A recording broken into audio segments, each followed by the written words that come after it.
Viver com Deus é um grande desafio. Você sabe por quê? Porque as dificuldades podem ir muito além daquilo que nós podemos imaginar. Sabe, meus queridos? Deus, Ele vê as coisas diferentes de mim e de você. A forma que Deus vê as coisas, as pessoas, as situações são diferentes da forma que eu e você vê a vida, as pessoas. E eu te provo isso na palavra do Senhor, quando diz que certa vez o profeta Samuel, ele foi chamado por Deus para ir ungir um homem para ser rei no lugar de Saul. E Deus falou para Samuel assim: Samuel, vai até a casa de Jessé, porque lá eu tenho um rei segundo o meu coração. E chegando lá, meus queridos, Samuel olhou para Eliabe, o filho primogênito de Jessé, um homem de grande estatura, um homem bonito, um homem formoso, um homem com cara de rei, sabe, postura de rei, jeito de rei. E Samuel pensou, olhou e pensou: é esse, com certeza é esse, ao qual o Senhor tem preparado para ser rei sobre Israel. E Deus pegou e falou assim para Samuel: Samuel, olha, Samuel, eu não vejo como o homem vê. O homem vê aquilo que está diante dos seus olhos, mas eu enxergo, eu vejo o coração. Então isso prova para mim e para você que a forma que nós vemos as coisas não são a mesma forma que Deus enxerga as coisas. Amém. E a palavra do Senhor diz que os pensamentos de Deus não são os nossos pensamentos, e nem os seus caminhos os nossos caminhos. Mas você pode ter certeza que o Senhor, Ele sabe o que é melhor. Ele conhece a minha vida, Ele conhece a sua vida, Ele sabe o que é melhor para mim e para você, porque Ele te criou, Ele te formou. Nós precisamos, meus amados, ter a sensibilidade para entender o que Deus quer fazer nas nossas vidas e através da nossa vida. Sabia disso? Quando nós entendemos qual é o propósito de Deus para com a nossa vida, as coisas ficam mais fáceis, a vida fica mais fácil de viver. A palavra do Senhor diz que os planos de Deus, eles não podem, eles não vão ser, eles não são frustrados. Então, se eu e você não decide entrar dentro dos propósitos, dos planos de Deus, sabe o que vai acontecer? Se os planos do Senhor não podem ser frustrados e nós não entramos nos propósitos e nos planos de Deus, o plano de alguém tem que ser frustrado nessa história, não é verdade? Se os planos de Deus não podem ser frustrados, os meus planos e os seus consequentemente serão. Então, melhor é nós termos a sensibilidade para estar ouvindo a voz de Deus, buscando a direção de Deus, para que os propósitos do Senhor sejam cumpridos nas nossas vidas e através das nossas vidas. Sabe, meus queridos, eu aprendi algo com a vida, que para os propósitos de Deus serem cumpridos, olha só o que eu vou te dizer nesse dia. Para que os propósitos de Deus sejam cumpridos na minha vida e na sua vida, Deus, Ele não se preocupa com a forma que isso vai acontecer. Se isso vai trazer dor para mim ou para você. Porque se Deus estivesse preocupado em te poupar de dor, se Ele fosse um Deus que se preocupa em poupar o ser humano de dor, Ele não teria dado o seu Filho unigênito para morrer na cruz do Calvário por um propósito de salvação da humanidade. Porque Jesus, Ele foi açoitado, Ele foi cuspido, Ele foi escarnecido, rasgaram a carne de Jesus. E Deus estava ali presenciando tudo aquilo. E a Bíblia diz que o Senhor se agradou de moê-lo. Entendeu? Mas não é por porque Deus se agrada do meu sofrimento e do seu. Deus se agrada dos propósitos dele serem cumpridos. Você está entendendo, meus queridos? Quanto mais rápido nós entendermos o propósito, mais fácil será a nossa vida. Amém? Queridos, eu vejo que é muito fácil da gente entender, é muito fácil de viver, nós que complicamos as coisas. Em Gênesis, no capítulo 1, versículo 2, diz assim: e haja luz, e houve luz. É Deus ali criando todas as coisas através da palavra. Então é Deus nos ensinando qual que é o princípio de servir a Ele. É a fé. É Deus ali chamando a existência aquilo que não existe. Isso é fé. É chamar a existência aquilo que não existe. Entendeu? Então Deus ali estava chamando a luz, e haja luz, e houve luz, sendo que não havia luz, havia só trevas. Então Deus estava chamando a existência aquilo que não existia. Isso é fé, e a palavra do Senhor diz que o justo viverá pela fé, e sem fé é impossível agradar a Deus. Sabe, meus queridos? E mais adiante nós podemos entender também que existe um opositor. Existe alguém que vai fazer de tudo para matar, para roubar, matar e destruir a sua fé, destruir a sua vida, que é Satanás, o inimigo das nossas almas. Mas Deus, Ele nos dá armas para lutar contra o inimigo das nossas almas. Meus queridos, Deus quer mudar a minha vida e a sua vida. Esse é o propósito inicial de eu e você estarmos nessa terra. É transformar as nossas vidas.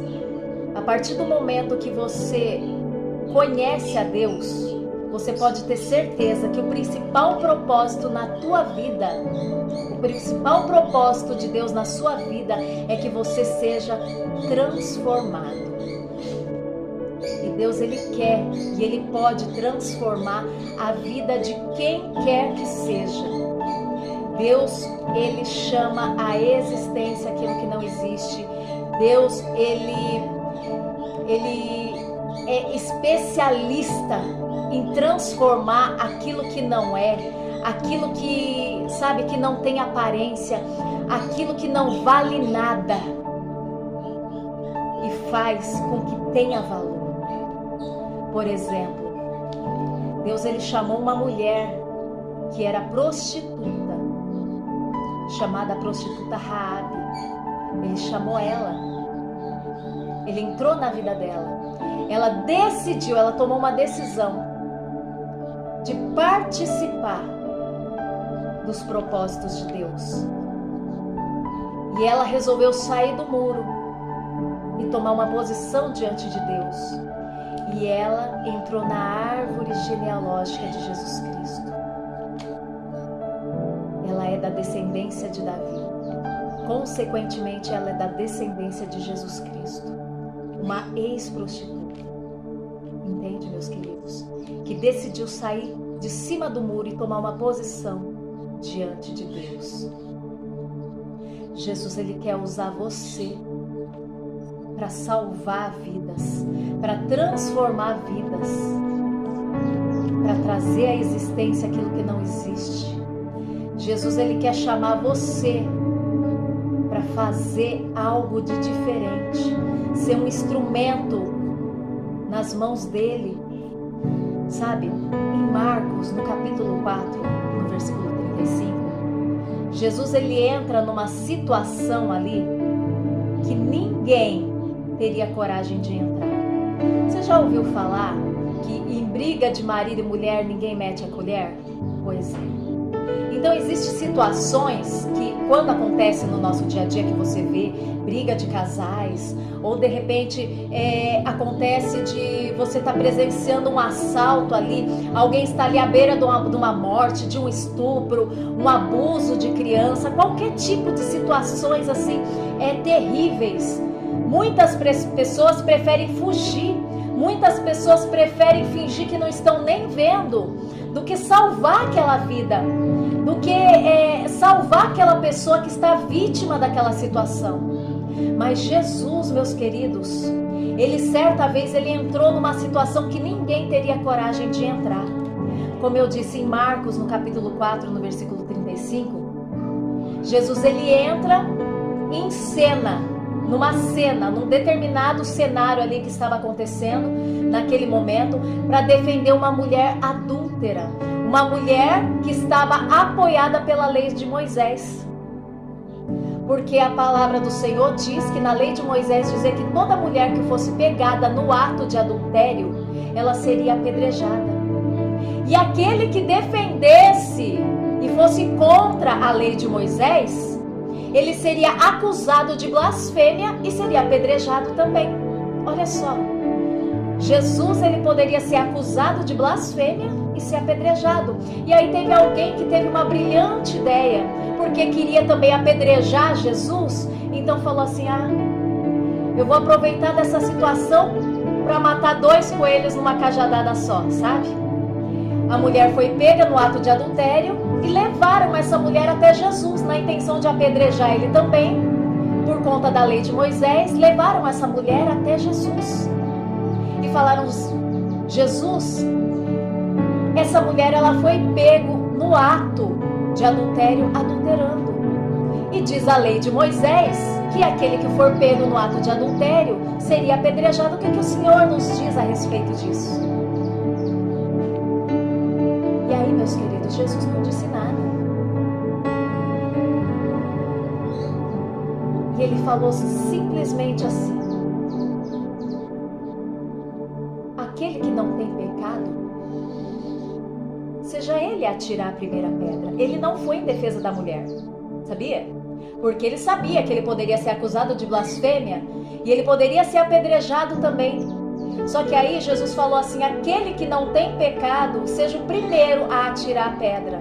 Aquela mulher nem merecia ser defendida. Por quê? Porque aquela mulher, quando adulterou, ela sabia que se ela adulterasse, ela seria apedrejada.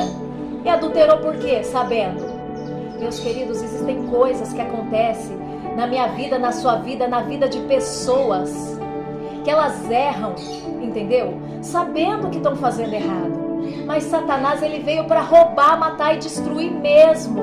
Aí as pessoas num momento de falta de vigilância pecam, e aí Satanás usa isso daí para roubar, matar e destruir, sabe? E vem pessoas querendo ali apedrejar, usam até mesmo da palavra de Deus para apedrejar e condenar essa pessoa por aquilo que ela fez, como se aquilo fosse uma fatalidade tão grande que para aquela pessoa não tem mais solução, não tem mais restauração, aquela pessoa já está acabada, já está excluída, não tem jeito mais para a vida dela. De repente você seja uma pessoa que tenha cometido um ato de pecado diante de Deus, tenha feito algo terrível perante a sociedade, perante a igreja, e você está sendo apontado, condenado, apedrejado por aquilo que você fez, e as pessoas falam que não tem jeito para você, mas eu falo para você que Jesus ele não veio para os sãos, ele veio para os doentes, ele veio para os pecadores, ele veio para buscar e salvar aquele que se havia perdido. Ele não veio para aqueles que são perfeitos, mas aquele que começou a boa obra há de terminar até a vinda de Cristo. Nós não somos perfeitos e nós não temos direito de exigir perfeição de ninguém, sendo que a perfeição não está nem em mim.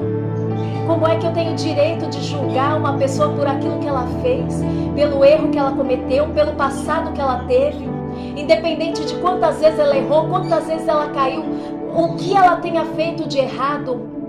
A pessoa, quando ela tem um encontro com Jesus, quando Jesus decide entrar na vida dessa pessoa para fazer algo, é para transformar, é para libertar a vida dessa pessoa. Meus queridos, Jesus foi em defesa dessa mulher. E Jesus, ele pode fazer qualquer coisa. Porque para Deus nada é impossível. Jesus não lança ninguém fora, independente daquilo que a pessoa é, daquilo que a pessoa fez. Jesus, ele não lança ninguém fora. Jesus, ele não desistiu de mim. Ele não desiste de você. Quem desiste do homem, do ser humano, são as pessoas, mas Jesus, ele não desiste de ninguém. E aqui eu quero entrar na palavra que eu disse que tinha para você nesse dia, que se encontra em Marcos, no capítulo 4, versículo 35, que diz assim: E naquele dia, sendo já tarde, disse-lhe: Passemos para outra margem. E eles, deixando a multidão, levaram consigo, assim como estava no barco, e havia também com ele outros barquinhos. E levantou-se grande temporal de vento, e subiam ondas por cima do barco, de maneira que ele se enchia de água. E ele estava na polpa, dormindo sobre uma almofada. E despertaram-no, dizendo-lhe: Mestre, não te importa que pereçamos?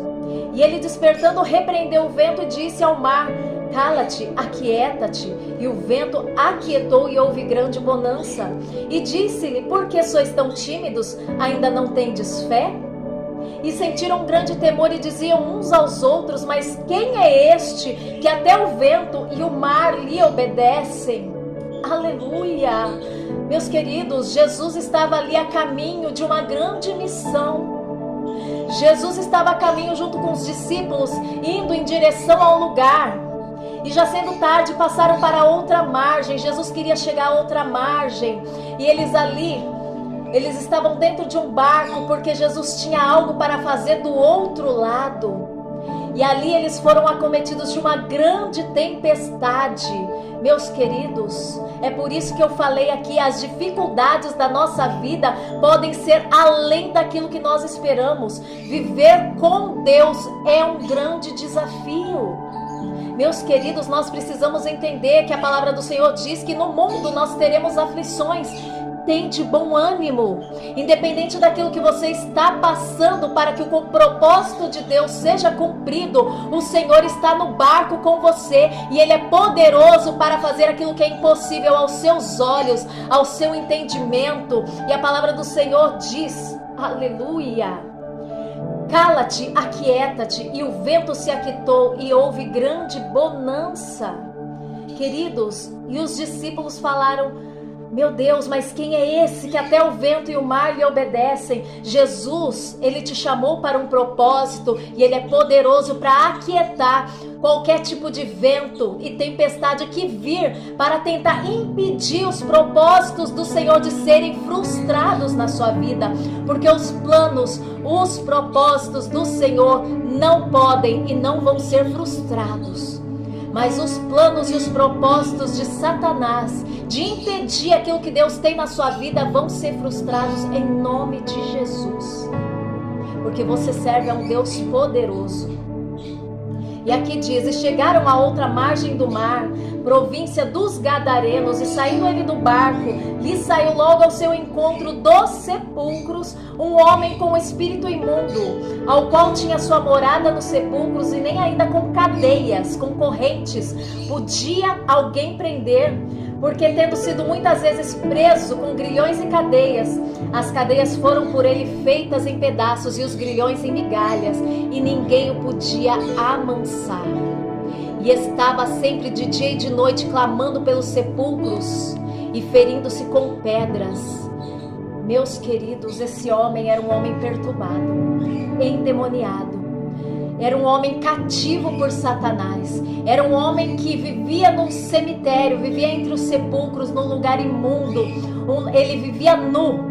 Ele andava literalmente sem roupa pelos sepulcros, se ferindo, se cortando. Era um homem agressivo, era um homem terrível. As pessoas tinham medo dele.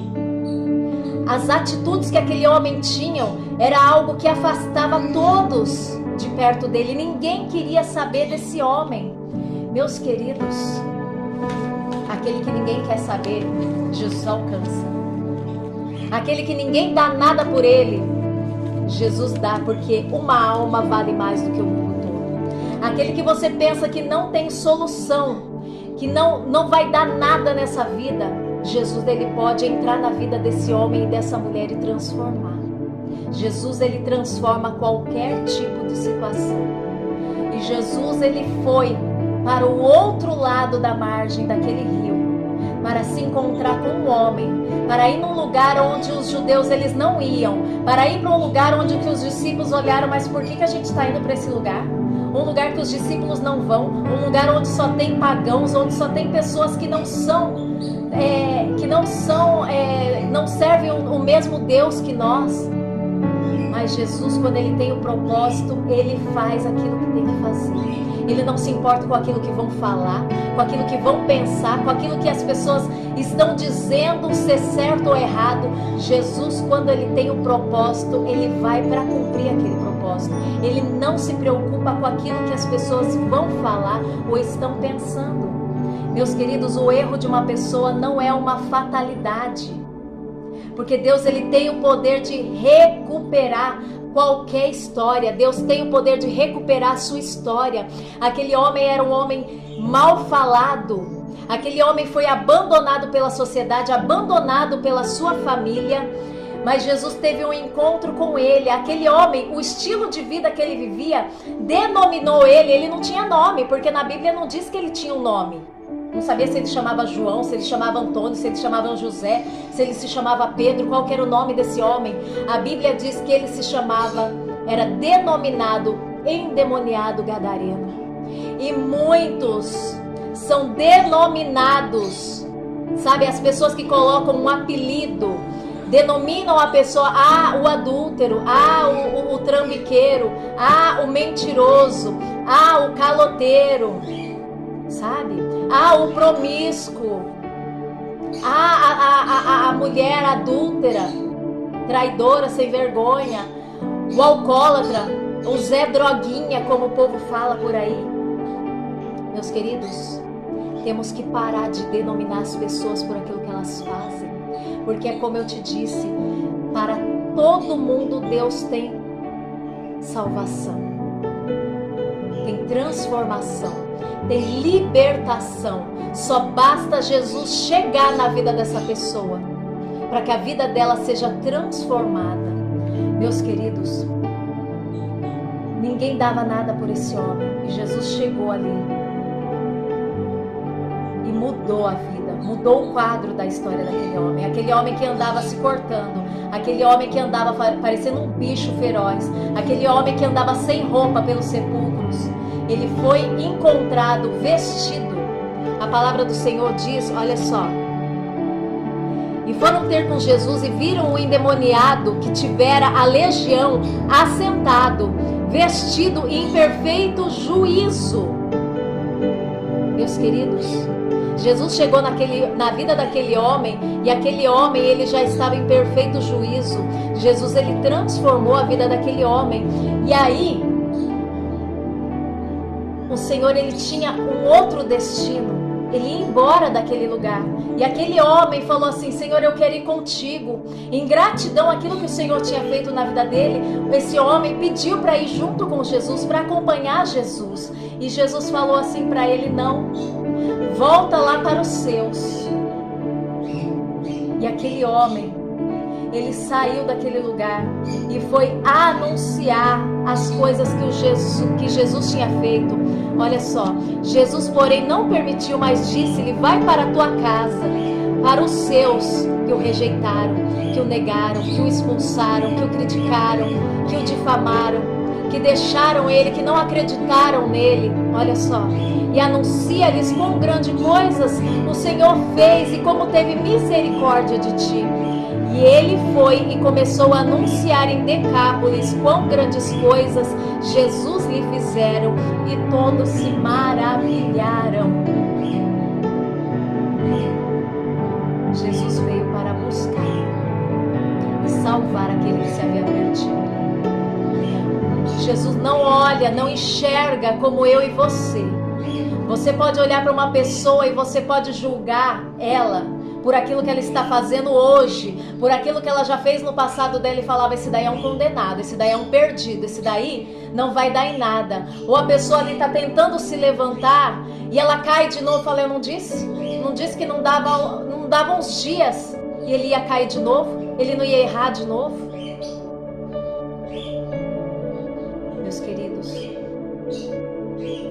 Quando Jesus entra na vida de um ser humano é para transformar a vida dela. Então nós precisamos acreditar, nós precisamos viver pela fé, chamar a existência daquilo que não existe, a solução para a minha vida, a solução para a sua vida, a solução para aquele teu filho que está nas drogas, a solução para o teu esposo que está ali na bebedeira, não sai dos bares, a solução para aquele casamento que foi destruído, a solução para o amor que acabou, que você pensa que acabou, a solução para o filho que está perdido, a solução. Quando Jesus entra na vida do homem e da mulher, é para transformar aquela vida. Então não desista de ninguém. Não desista de ninguém, mas seja um instrumento de Deus na vida das pessoas, seja um canal de bênção. Não seja como os discípulos que foram incrédulos, olharam aquele homem, a situação que ele estava vivendo e falaram, mas o que a gente está fazendo aqui? Meu Deus do céu, o que Jesus foi vir aqui logo? Olha, com esse endemoniado aí, que pode até nos atacar. Não seja incrédulo, não olha com os teus olhos carnais. Tenha a visão de Deus. Vê as pessoas como almas preciosas que foram compradas, não com ouro nem com prata, mas com sangue precioso de Jesus. Jesus quer transformar vidas. E Ele pode fazer todas as coisas. Aquele que crê. Amém? Receba essa palavra nesse dia em nome de Jesus e seja abençoado, seja restaurado, seja fortalecido, seja instrumento de Deus nessa terra. Não desista das pessoas. Deus não desiste de mim e de você. Não desista das pessoas. Não desista. Porque há esperança para a árvore que foi cortada. Pode estar ali só no tronco, mas existe uma raiz que quando Jesus joga água, ela brota. Começa a jogar água, começa a jogar a presença do Espírito de Deus sobre essa situação. Começa a jogar a presença do Espírito Santo através da leitura da palavra. E conhecereis a verdade vos libertará. Começa ali a iluminar através da palavra, começa a declarar a palavra do Senhor, começa a jogar ali aquela água, a presença de Deus, e você vai ver brotar coisas que não tinha esperança. Amém? Que Deus abençoe sua vida em nome de Jesus. Seja abençoado, que a sua família seja abençoada. Receba cura, receba restauração, receba fortalecimento e renovo do Senhor para a sua vida, em nome de Jesus. Que Deus te abençoe. A paz do Senhor.